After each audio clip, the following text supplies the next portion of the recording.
Shrimati Mahua Moitra.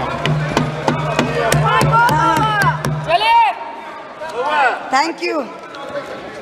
Honorable Speaker, sir, my esteemed colleagues in the 18th Lok Sabha, I stand here on behalf of my party. Mr. Prime Minister, Honorable Prime Minister, I would really request you, since you've been here for the better half of 1 hour, ये भी सुनते हुए जाइए sir, डरिए मत sir, डरिए मत, 2 बार आ गए sir, you came to my area twice during the campaign sir, आज तो सुन के जाइए sir, never mind, my bad luck. Honorable Speaker sir, Rahul, sir, Honorable Speaker sir, my esteemed colleagues in this newly constituted 18th Lok Sabha, I stand here on behalf of my party, the All India Trinamool Congress. कोई बात नहीं, वो मेरे LOP है, वो already मुझे सुन चुके हैं, वो मेरे LOP है. Honorable Speaker sir, my esteemed colleagues, in this 18th Lok Sabha, I stand here on behalf of my party, the All India Trinamool Congress, to speak on the Honorable President's address. The last time I stood here, sir, I was not allowed to speak. I was not allowed to speak. आप लोगों ने अरे let me finish. Dimple, let me finish. House Guys, order में आने की please. Let me finish. हाँ, जिसको जाना है please जाइए, no problem. The last time I stood here, I was not allowed to speak. But the ruling party has paid a very heavy price for throttling the voice of one MP. मुझे बैठाने का चक्कर में जनता ने आपके 63 सदस्यों 63 जन को परमानेंटली बैठा दिया.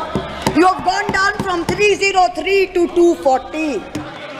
In my maiden speech in the Lok Sabha in June 2019, I spoke on the 7 signs of fascism that were taking over this country.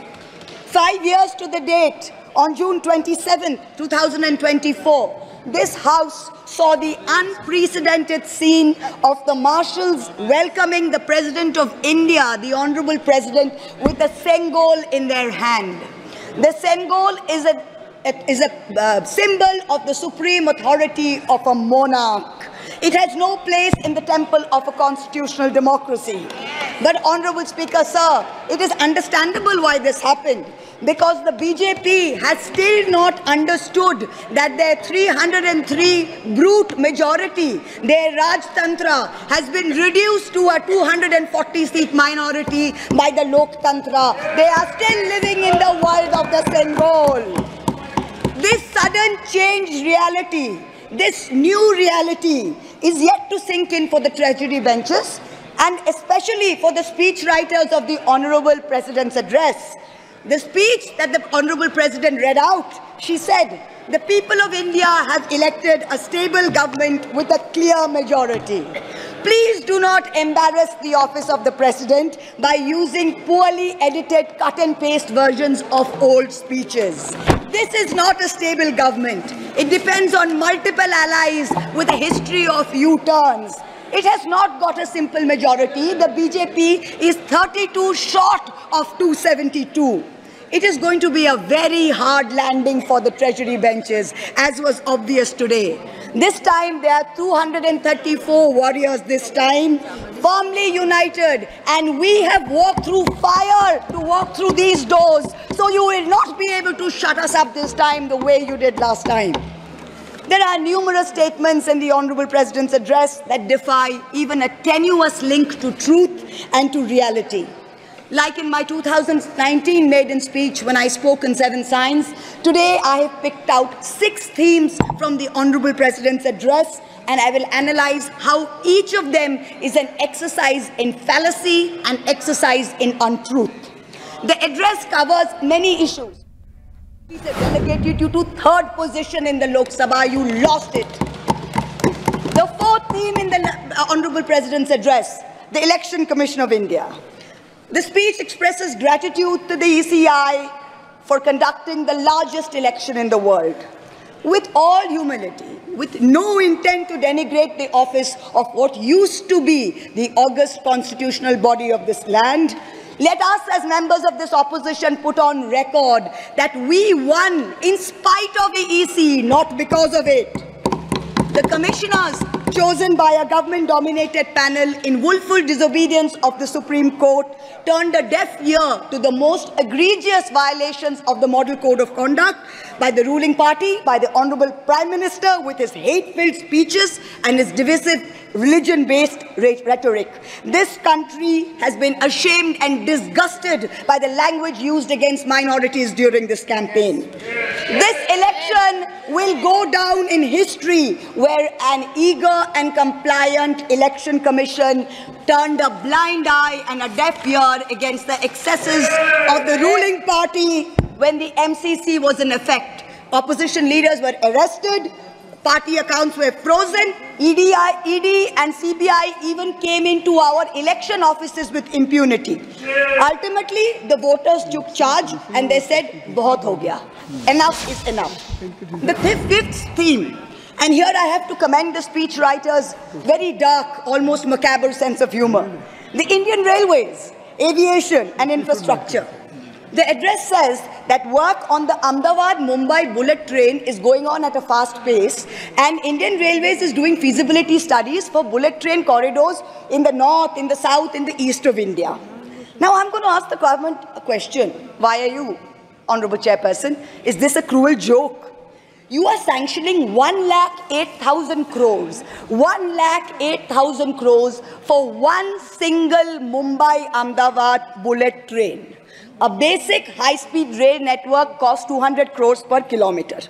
The Indian Railways is touting the Kavach anti-collision system. It's an automatic train protection system as the cheapest in the world, says 50 lakhs per kilometer is the cost. The total rail tracks in India is roughly about 126,000 kilometers. So the cost of covering all of India with Kavach is going to be 63,000 crores.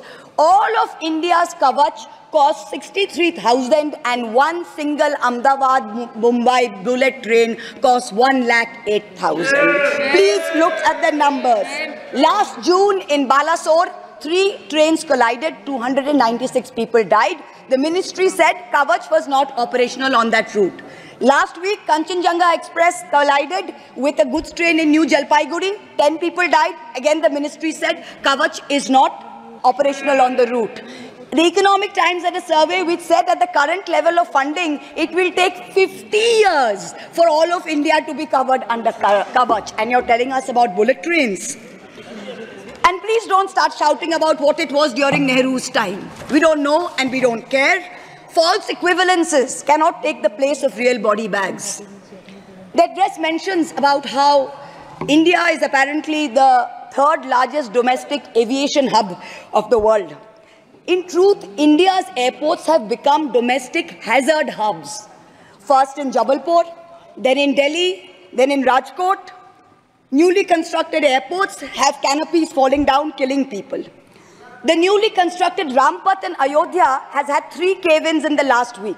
The Pragati Maidan tunnel is flooded. The Atal Setu has developed cracks. The Ram temple's roof is leaking. This is exactly what happens when infrastructure is poorly planned and rushed in order for photo opportunities by the supreme leaders. The sixth theme, competitive cooperative federalism. Honorable Chairperson, sir, the last decade saw the most brutal government-sponsored throttling of cooperative federalism that this country has ever seen. I speak for my own state of West Bengal. The centre has withheld 7,000 crores in Manrega funds. 17 lakh households have been deprived for work already done. It has held back 8,200 crores under the rural housing scheme, over 11 lakh houses sanctioned but not paid. Another 1,000 crores has been held back in pension and PMGSY. A total of 16,000 crores. When we went to meet the Rural Development Minister, we were dragged out by the Delhi police and bundled into prison vans. Last week, as a delegation, we went to meet with Atishi of the AAP, who was on hunger strike. Look at what is happening in the AAP government in Delhi today. The Aam Aadmi is in power in Delhi. There was a 1994 water sharing agreement which mandated Haryana to release 613 million gallons of water per day to Delhi. Haryana is run by the BJP government and they have reneged on this agreement. They are releasing 100 million gallons less per day, as a result of which 28 lakh people in Delhi are having to go without water per day. This government's competitive cooperative federalism seems to be an exercise in how to compete on how to choke opposition-run states. भैया हमको बैठाना आप पे बहुत भारी पड़ा, हमको मत बैठाइए, बहुत भारी पड़ा आप पे, बहुत भारी पड़ा.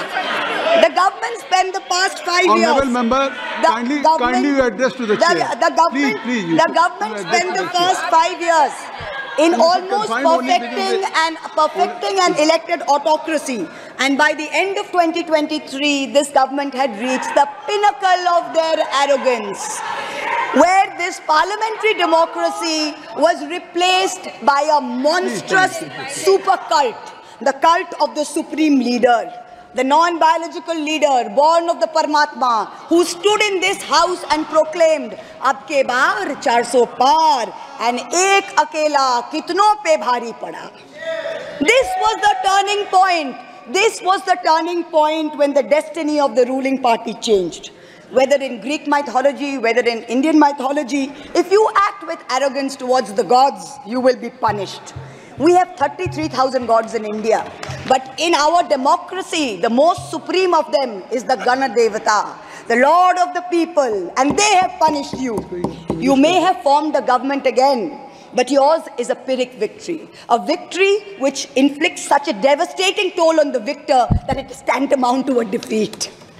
In Bengal, the supreme leader started his Vijay Sankalp Yatra on March 1st in the constituency of Arambagh, then came to Krishnanagar, then came to Barasat, ended on May 29th in Calcutta. मेरे ऊपर तो विशेष कृपा की उन्होंने, दो बार आए. The BJP lost all these seats. The Honorable Prime Minister did 23 campaign meetings in Bengal and lost in 20 seats. In Maharashtra, the Honorable Prime Minister campaigned in 18 seats. The NDA lost in 15 of them. Ek akela kitno pe bhari pada. In Punjab, he campaigned in Hoshiarpur, in Jalandhar, in Patiala, in Gurdaspur. The BJP lost all the 4 seats. Ek akela kitno pe bhari pada.